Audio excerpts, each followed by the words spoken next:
Τύψεις, ενοχές, ντροπή. Εσύ μπορείς να διαχωρίσεις τι από αυτά νιώθεις σε κάθε περίσταση. Γιατί θα κάνω το λογικό άλμα και θα υποθέσω ότι ως γονέας και δι ως μητέρα έχεις σίγουρα αισθανθεί κάποιο από αυτά.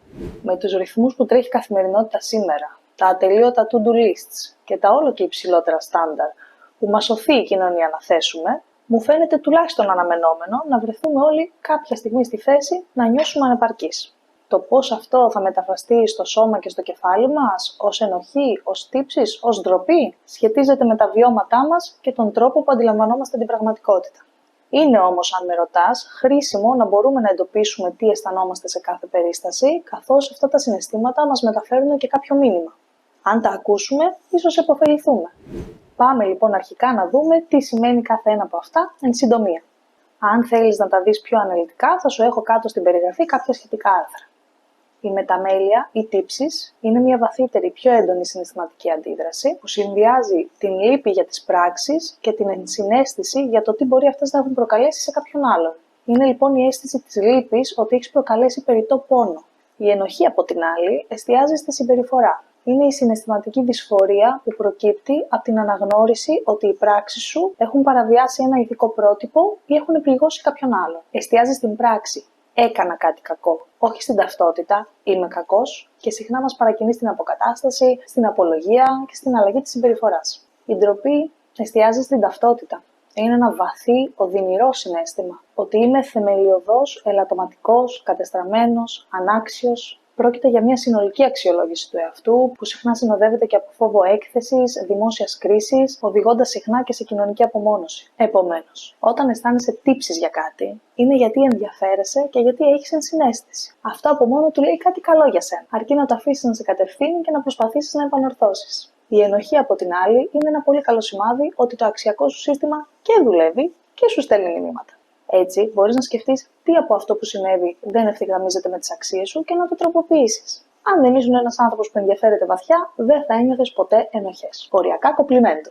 Και πάμε στο πιο βαθύ απ' όλα, την ντροπή. Εδώ κάτι χρειάζεται περισσότερο φως. Για κάποιο λόγο έχει γίνει η σύνδεση μέσα σου ότι όταν κάνεις κάτι λάθος ή όταν παρεκκλίνεις από συμπεριφορές που θεωρείς ιδανικές, αυτομάτως μειώνεται η αξία σου ως άνθρωπος. Σχετίζεις άμεσα την οποιαδήποτε πράξη σου με την ταυτότητά σου. Επειδή συναισθάνομαι περισσότερο από όσο θα ήθελα αυτό το σημείο, από καρδιάς θα σου πω ότι εδώ χρειάζεται δουλίτσα. Μακάρι να ήταν τόσο εύκολο να αποβάλουμε τέτοιες λανθασμένες πεποιθήσεις, αλλά τις περισσότερες φορές δυστυχώς δεν είναι. Φυσικά και θα σου πω ότι ένας ειδικός ψυχικής υγείας θα μπορούσε να σε κατευθύνει πολύ πιο αποτελεσματικά σε ένα τέτοιο ταξίδι και να σου δώσει κάποιες κατευθυντήριες γραμμές. Άντε, και τα νιώθουμε όλα αυτά. Τι μπορούμε να κάνουμε για να νιώσουμε καλύτερα, πώς να βελτιώσουμε την κατάσταση?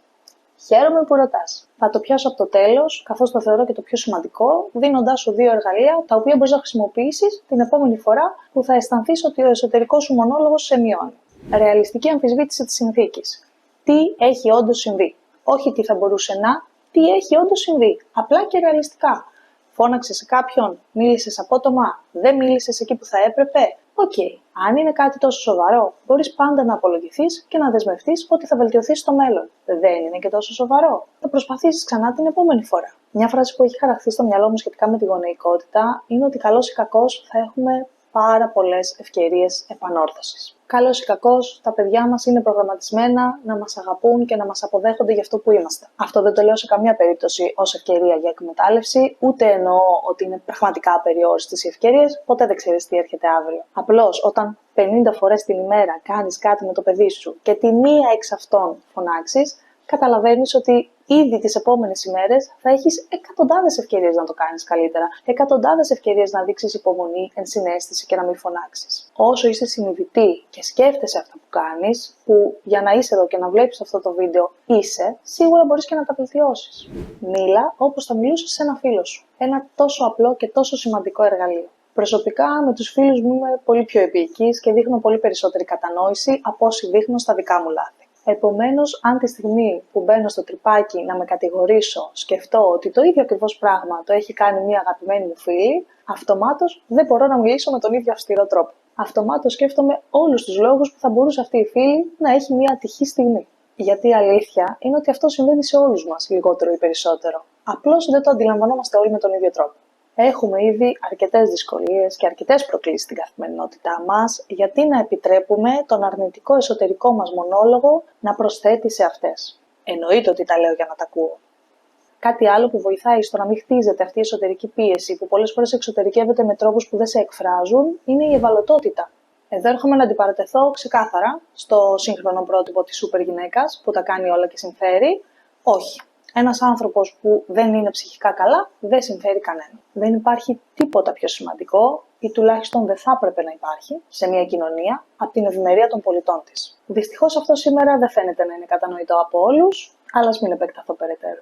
Η ευαλωτότητα λοιπόν και η διαφάνεια που χτίζει εκείνη τη στιγμή κάποιες φορές αρκεί για να αποφορτήσει αυτό που χτίζεται μέσα σου. Βέβαια, για να εξωτερικεύσεις αυτό που υπάρχει μέσα σου, πρώτο βήμα είναι το να το αναγνωρίσεις. Δοκίμασε μέσα στη μέρα να ρωτάς τον εαυτό σου πώς νιώθει. Ίσως εκπλαγείς. Έστω λοιπόν ότι έχεις εντοπίσει ότι είσαι λίγο λυπημένη, λίγο πεσμένη. Αν το μοιραστείς με τους ανθρώπους που συναναστρέφεσαι εκείνη τη στιγμή, τους συναδέλφους σου, τους φίλους σου, το παιδί σου, τον σύζυγό σου, αυτομάτως οριοθετείς μια κατάσταση και δίνεις και την ευκαιρία στους ανθρώπους που σε νοιάζονται να δείξουν κατανόηση και ενσυναίσθηση. Σκέψου ένα δικό σου άνθρωπο που ξεσπάει πάνω σου χωρίς κανέναν προφανή λόγο. Πόσο θα σε στεναχωρούσε κάτι τέτοιο? Και σκέψου αντίθετα να ερχόταν αυτός ο άνθρωπος πρότινος και να σου έλεγε ότι ξέρεις κάτι, σήμερα δεν αισθάνομαι καλά, είμαι πολύ πιεσμένος, μην με πιέσεις, δώσε μου λίγο χώρο. Σε εκείνη την περίπτωση, ακόμη και αν αυτός ο άνθρωπος τελικά όντως ξεσπούσε, πόσο διαφορετικά θα το μετέφραζες, πόσο πιο εύκολο θα σου ήταν να δείξεις κατανόηση. Άσε που, επειδή θα σου το εξέφραζε, μπορεί να αποφορτιζόταν και να μην προέκυπτε ποτέ και αυτό το ξέσπασμα. Τίποτα από αυτά δεν είναι δικαιολογία, είτε για να φερόμαστε είτε για να μας φέρονται με αγένεια. Ωστόσο, είμαι από τους ανθρώπους που πιστεύουν αρκετά στην πρόθεση. Ξέρω ότι δεν είναι πολύ δημοφιλής άποψη, όμως στα αλήθεια πιστεύω ότι ένας άνθρωπος που μπορεί να φέρθηκε λάθος, όταν η πρόθεσή του και η καρδιά του είναι στο σωστό μέρος, ναι, μπορώ να του δείξω κατανόηση, ενσυναίσθηση και αποδοχή. Τέλος, θέλω να κλείσω με το πιο σημαντικό σημείο για ακόμη μια φορά, που είναι η αποδοχή. Είμαστε άνθρωποι, είμαστε φύση ελαττωματικά όντα. Όσο το νωρίτερο αυτό το καταλάβουμε και το αποδεχτούμε, τόσο πιο ομαλή θα είναι η πορεία μας σε αυτόν τον κόσμο. Θα κάνουμε λάθη, θα έχουμε ατέλειες, θα κάνουμε πισωγυρίσματα και αυτό είναι εντάξει. Δεν μπορούμε να ζούμε για τους άλλους, μπορούμε όμως να ζούμε σεβόμενοι αυτούς. Τα παιδιά, ο σύντροφος, οι φίλοι μπορεί να έχουν παράπονα από εμάς σε πράγματα που δυσκολευόμαστε να βελτιώσουμε. Αυτό δεν μας κάνει λιγότερο άξιους, μας κάνει ανθρώπους. Και αν θέλεις τη συμβουλή μου, προσπάθησε να αλλάξεις κάτι σε σένα μόνο όταν και επειδή το θέλεις εσύ. Και όχι γιατί σου το επιβάλλει κάποιος άλλος. Ο σημαντικότερος άλλος, του οποίου την αποδοχή έχεις πραγματικά ανάγκη, είναι ο εαυτός σου. Ελπίζω κάτι από όλα αυτά να σου φάνηκε χρήσιμο. Θα ήταν μεγάλη χαρά μου να το μοιραστείς στα σχόλια ή οποιαδήποτε άλλη σκέψη και απορία μπορεί να έχεις. Να είσαι καλά. Τα λέμε στο επόμενο βίντεο.